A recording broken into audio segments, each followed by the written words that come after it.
আমাদের পূর্বপুরুষ বা পিতৃপুরুষের আশীর্বাদ ছাড়া আমাদের জীবনের পথ কখনোই সুন্দর, প্রশস্ত, উন্নত হতে পারে না। আমাদের জীবনে সেইভাবে উন্নতি সাধন ঘটতে পারে না। তাই জন্য তাদের প্রতি শ্রদ্ধা জ্ঞাপন এবং কৃতজ্ঞতা জ্ঞাপন এর একটা খুব ভালো দিন হলো মহালয়ের দিন।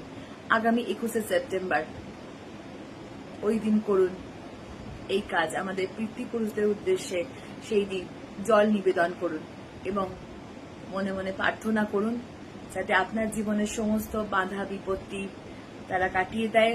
ওনাদের আশীর্বাদ প্রার্থনা করুন যাতে আপনার আগামী পথগুলো সুন্দর হয়।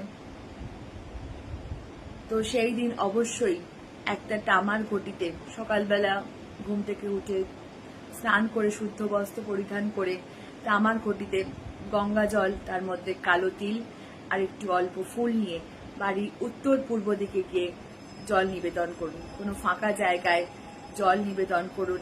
পিতৃপুরুষদের মনে মনে স্মরণ করে তাদের উদ্দেশ্যে জল নিবেদন করুন এবং প্রার্থনা করুন। দেখবেন এতে আপনার জীবনের অনেক বাধা বিপত্তি দূর হয়ে যাবে।